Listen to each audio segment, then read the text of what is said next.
Hello and welcome to Flippin Through the Internet's #1 Mad Magazine news, review, and interview channel. And today we're going to be flipping through Mad number 233, released September 1982. Our price, $1.15, which is indeed cheap. But before we do, I got something I need to say, and I'm not even ready for it. How do I look? Do I look sun-kissed? I just came back from vacation up in sunny northern Minnesota, and when I got back, I had some things waiting for me. I had packages. I had packages. One from an Oregonian, and it's on it. Look at this. Wait, what? Oh yeah, this is the one I want. Look at this. Don't just slice into this schmuck. Look at, they're insulting me. Act like you were raised with some manners and read the card first. P.S. Included the up here, as I thought you may enjoy comparing them to the U.S. counterparts. Look at this. So I don't know who this is from, because the return address just said the other Oregonian. And then I got this one. Here we go. A big old box, which I'm not gonna do that. I'm not gonna crack those open yet. I think that'll be Wednesday's video, it'll probably be Wednesday's video because I got nothing planned. Anyway, I do have a thank you. Hold on. Here we go. I have to thank the people who support me on Patreon.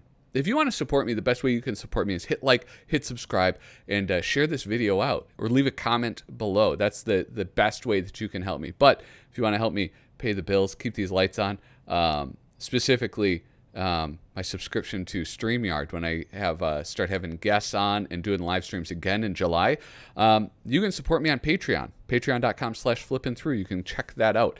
And a big thank you to Shane Buckley, Mark Wolf, Bobby Weigel, Cam Hayden, Ed Meisinger, Doug Guilford, Rob Wilson, Rod Mead Sperry, Andrew Goldfarb, Casey Ori, and Kyle Bridget. Guys, I really hope that I can keep earning your support, and I really appreciate that you've given anything, to be honest. Anyway, that's about it. That's all I wanted to talk about. If you want to follow along, I have started in the description of these videos. I've begun having a link to madcoversite.com with the issue linked, the specific one. If you are unfamiliar with madcoversite.com, you better get familiar. All right, that's all I'm saying. It's not a threat, okay? But check it out. So this issue, Mad number 233, I'm really struggling with the focus on this camera. I don't know what my problem is. Mad number 233. I like this because it's how many times has Mad done this? How many times have they done like just a total lampooning of an existing magazine? I don't know. Not that many though. And here we have Mad done in, is it Time? Yeah, because this is the Man of the Year. So done in the style of Time magazine. Here we have video game star Irving Pack, Man of the Year. I don't know why. That really cracks me up quite a bit. I do think it's interesting that they did like some type of 3D design on this. It's a Bob Clark drawing, but it almost like, I don't know, it looks like airbrushed or something. It's pretty cool looking. But it's weird. It's a weird version of Pac-Man. But I like it. I enjoy it. And I love the play on words, like giving him a first name and a last name. Irving Pack, Man of the Year. Pac-Man. You get it. I shouldn't explain the joke. Remember my dad, if I start explaining jokes to him? Because, that's like when people don't laugh at my joke, my initial instinct is that they don't understand my joke. And I remember my dad getting upset and just saying, like, don't insult your audience by explaining the joke to them. It's like, well, you're insulting me by not laughing at my joke. So here we have, let's zoom in on this contents page because I want to read this right here. Money still talks these days. Trouble is, you have to increase the volume a lot. Wait. I don't know. I don't really get that one. Oh, money doesn't go as far. Is that an inflation joke? 82? Was there inflation in 82? Is that Carter? Are those Carter's years? Pardon me for drinking on camera. All right, let's see how I can do. I know last week I did a miserable job. We're going to go with, now starring at the White House, we're going to go with Mort Drucker.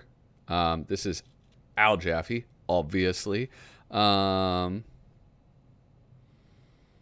think what is wrong with this picture of Video Game Center?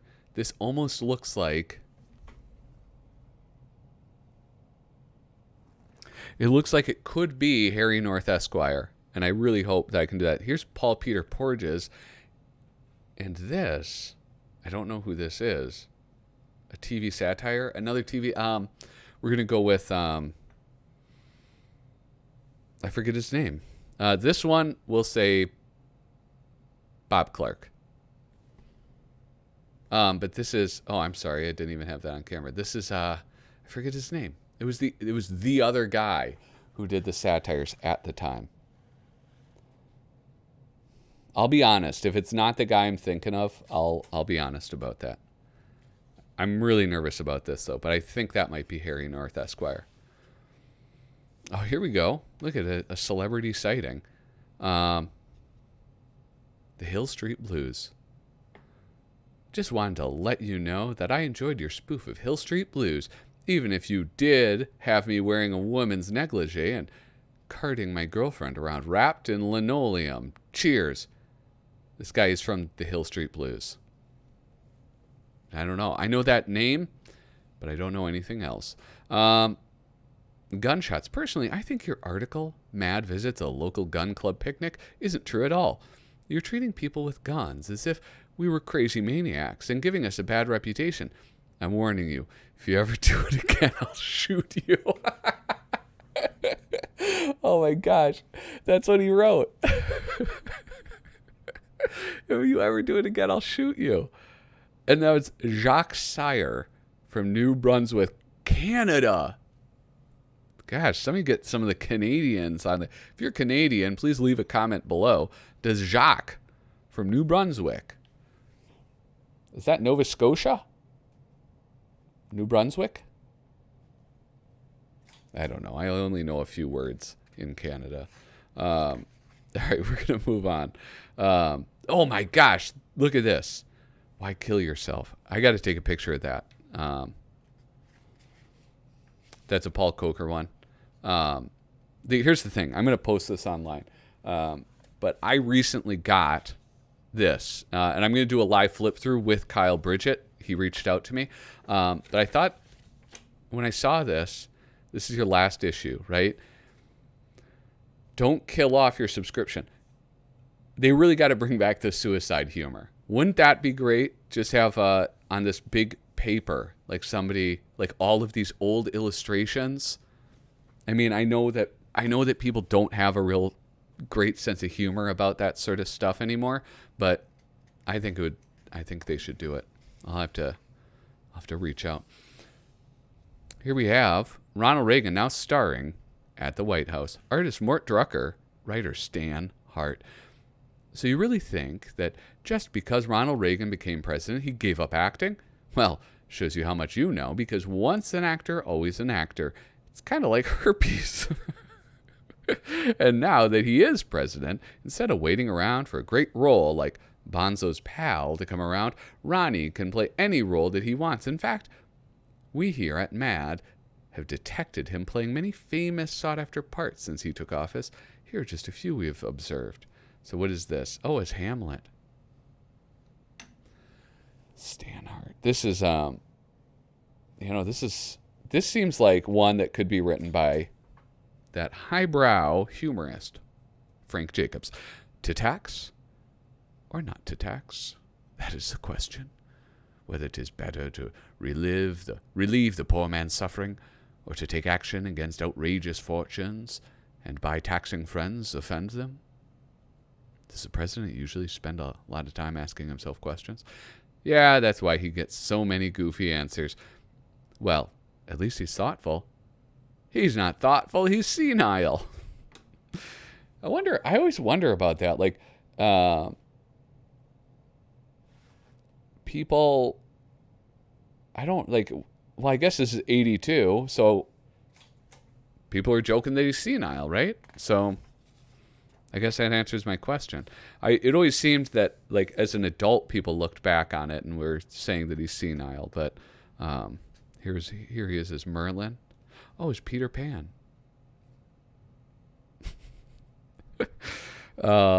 This is pretty great. I really enjoy this a lot because you get to see like one character as so many different things. So like him as Moses and Merlin. I mean, that's basically the same drawing, but look at Peter Pan. He's wearing the whole little leotard and everything. Or is Scrooge? Unemployment? Bah. Healthcare down? Humbug. Farms being foreclosed? Bah, humbug. You're doing a very good job, Mr. President. I'm very proud of you, very proud. Which one of the ghosts are you? I'm the ghost of depression past. Or Herbert Hoover to my friends. Oh, poor Herbert Hoover. When I was a kid, they were telling Herbert Hoover jokes, which was very strange. Here we have, last year at the Friensville Marathon, divided highway ends. Wait.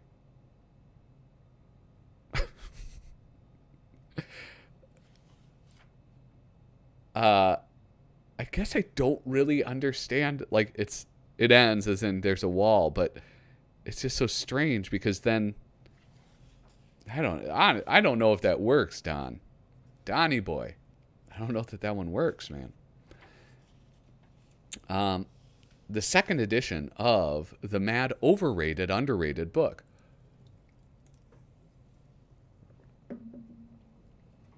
Vampires, overrated.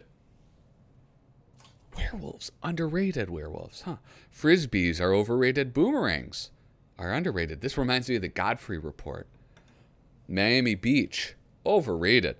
Philadelphia, underrated, but no one will ever know. Christmas tree decorations, overrated. The tree itself is underrated. This looks like the photograph from that Mad cover. It probably is, I guess. That would make sense, I think. Writer Frank Jacobs, photos by UPI. I think that was like basically Getty Images at the time. Bowling is overrated. Bocce is underrated. Coke is overrated. Ice water, underrated. Wow. Politicians, overrated.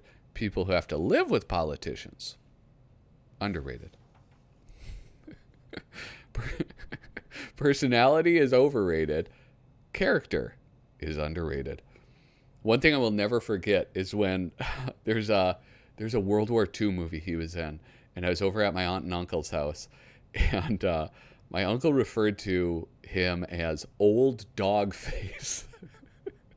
And that's all I remember. I know it's Donald Sutherland, but whenever I see him, I think of Old Dog Face. Fine artists, overrated. Mad artists, underrated. I have to agree. Here we have Spy versus Spy. Who is doing this one? Yeah, this is a Prochias, Spy versus Spy. This must be towards the end of his run, right? Here we go. Oh, clicks out the thing that says... Oh, man. He got him. That was the old trickaroo or something. Trickaroo? I don't know that that's a thing. These are things, I love these. Okay, so you get to build your own country western song. For one, you choose the one from each list, so on and so forth. Look, there's another Pac-Man. Have you spotted? I think there's a Pac-Man on every single page, but I have not noticed them all. I met her outside Fresno. Dead all over. What? I met her out in Fresno, dead all over. I can still recall those the stolen goods she wore. She was smelling kind of funny in the twilight, and I knew they'd hate her guts in Baltimore. I screamed in pain I'd punch her out forever. She said to me she'd love a ham on rye. Wait, she'd love a ham on... Wait. She'd love it. Oh, yeah. But who'd have thought she'd freak out with no clothes on? I watched her melt away and sobbed goodbye. Frank Jacobs, you're a genius. There's nothing more you can say. The lighter side of... There's that Pac-Man. I don't see another, though. Oh, there's one. All right. Last week in a Freensville diner. Slurp, plipple, sclatch, slap, slurp, gloop, blop, sklap. How's the soup, pal? Slap, skloop, scoop. Too noisy. I do enjoy that. I like that. A 21st century guide to American wildlife. Artist Bob Jones. Writer Frank Jacobs. Wait, have I gotten...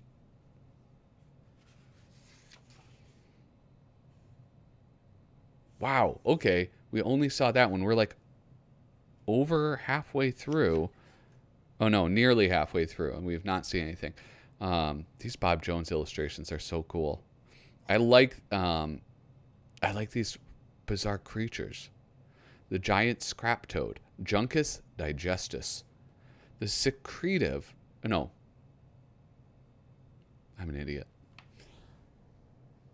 God, I'm so dumb sometimes. The secretive creature makes his home in scrap piles and junkyards. The scrap toad is rarely seen, although one can hear him gnawing and chewing throughout the night. His remarkable digestive system allows him to take nourishment from steel, aluminium, and tin cans. At dawn each day, he disappears, leaving neat piles of square-shaped droppings. Because of their high metallic content, these droppings are valuable as building materials, which is why, in many areas, the scrap toad has been declared a protective species. The scrap toad extends his tongue to snap up small objects, such as nuts, bolts, screws, and transistor parts. Because he contains so much metal, a mature scrap toad weighs 75 pounds. He hops, but only when necessary. Here's the oily tern. The glowing hair. Reactus. Wait. Plutonius reactus. Living as he does in the shadow of nuclear reactors, this creature has acquired a permanent radioactive glow. He's also completely bald, having lost his hair from radiation fallout many generations ago. Despite his lack of fur, he survives the harsh winters by virtue of the heat from his glow, which registers at over 120 degrees Fahrenheit. Being radioactive, wolves and other predators will never go near him out of fear of being contaminated. As a result, we are in danger of being overrun by trillions of glowing hairs. I like it. I like it a lot. Oh, here we have a lovely Sergio Aragonés non-Mad Look At piece. So, all right, so look at this guy comes running into the officers. He says, oh, look at, there's some missiles coming in. Look at, they scamper off, and it's just a new video game in the officers club. Really not as funny when I describe it. I will say that. How are none of these? How is this not a vital feature? This should have been a vital feature. I'm upset by this. I'm personally offended on behalf of the Bob Jones estate. Isn't it suspicious that doctors are allowed to park their cars anywhere they like so that they can make emergency house calls? Even though there isn't a doctor alive who makes emergency house calls? Isn't it suspicious that the clergymen who piously denounce gambling because they feel it's evil to receive money that's tainted will eagerly sanctify it when the proceeds go to a church or synagogue? Isn't it suspicious that celebrities are always up in arms about the type of malicious gossip that's printed in many fan magazines? Yet they think nothing of writing gossipy memoirs that are even more malicious and spiteful than the mags. That is true. I've always said that. Here we have the MAD's updated practical joke catalog. Of course, artist and writer Al Jaffe. Idea by Diane Rickeben. The embarrassing $20 bill joke. Fake $20 bill glued to the bottom of the bowl. Blue dye dispenser. Fake $20 bill with waterproof adhesive backing can be attached easily to any toilet bowl by first draining the water and then pressing firmly in place. The dinner guest goes to the bathroom, sees a 20 in the toilet, and eagerly tries to remove it from bluish water. After failing to remove the bill, he goes to wash blue dye off his hand and discovers that there's no soap. Finally realizing that there's no way to get the blue dye off, the guest decides to keep his hand in his pocket all night. Later at dinner, practical joker host will get a big kick out of watching all of his guests eat their food with one hand.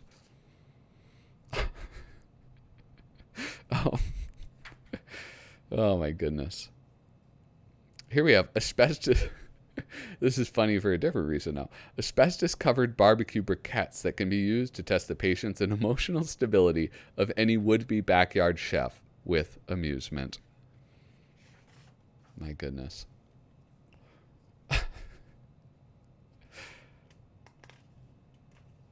The fireworks ashtray effect. Ashtray molded of temperature-sensitive explosive particles.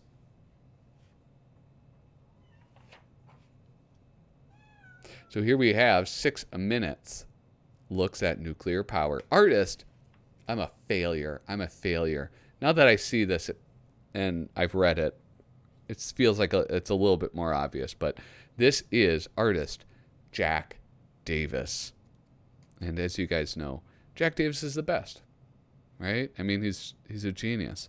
Look at this. Look at how he fills this whole panel up just with beautiful illustrations. All these dudes working so hard. Nukes don't kill people. Wait, nukes don't kill. People do. That's deep.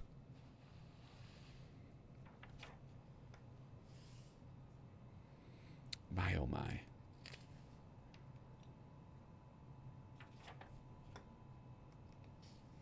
Yesterday, in downtown Freensville,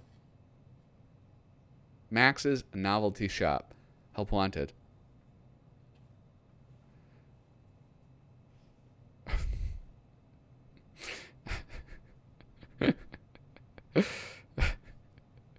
This is so stupid.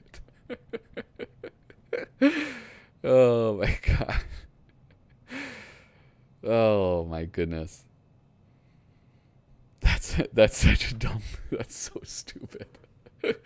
How many mistakes can you find in this picture? Number 1. Wait. Artist Mort Drucker. Double failure. I don't know. Just this face for some reason that they showed. The face and like the shading, it just struck me as a Harry North Esquire. I don't know. I don't know why. But I'm wrong. And I'm not too proud to admit it. A mad look at other uses for live lobsters. Here we have, gross, diaper rinser, high shelf extension prongs, earphones holder, indoor directional TV antennae, a bird feeder with a cigar cutter, a lovely desk set, cornhole. What's wrong with Paul Peter Porges? Like, honestly, why did he do this? Electrician's wire stripper, a music stand, and a back scratcher. Look at that guy's ass crack. That's disgusting. That's disgusting, Peter. Paul Peter. And here we have, oh yeah, I was right. Okay. Angelo Torres, that is the guy I was thinking of. I told you I'd be honest. And I'm being honest. There's a popular news show on television about a stuntman who doubles as a bounty hunter. The producers probably figured out that by combining the two occupations, they could get their star into twice as many fights as usual, both on and off set. Which is why we call our version of this idiocy the Brawl Guy. Was it the Fall Guy? The Brawl. And somebody in the comments will tell me what this show was. This is the story of one of America's greatest unsung heroes, the stuntman. He crashes through barricades, leaps across wide open spaces, zooms through crowded intersections at 100 miles an hour. And why? Well, the studio... Well, we made it to the studio on time again. For a while there, I thought that we were going to be late for work. Good morning, cult. Got a really tough car chase scene for you this morning. Great, but I got to have my coffee first. I can't do any real driving until I wake up.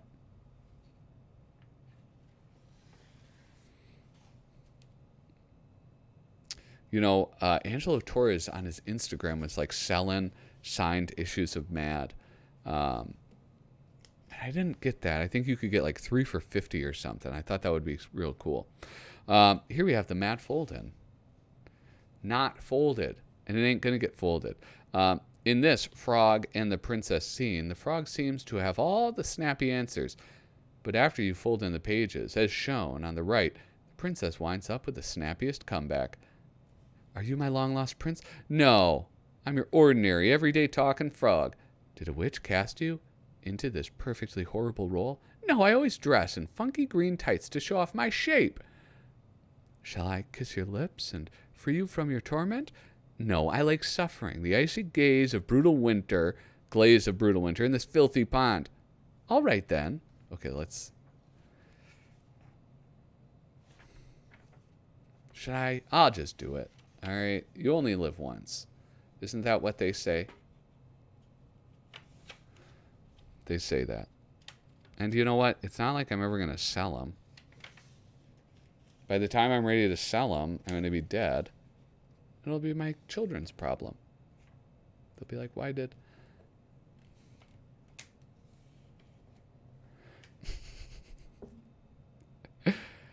I hope you freeze your ass. Hey, that poor guy. Anyway, that was a lovely one. I really do like this, though. I like the colors in it. Very lovely. And here we go. Food, gas, water, gas, food, water. Sir, the management requests that you please stop hanging out in the lobby. Oh, my goodness. So that was it. MAD Magazine number 233. Thank you guys so much for watching. Again, if you want to support this channel, the best way to do it, click subscribe. We're at 384. We're almost at the 400 mark. Hit subscribe, leave a comment, share the video out if you would. Otherwise, go to patreon.com/flippinthrough. Thanks so much for watching. Toodaloo.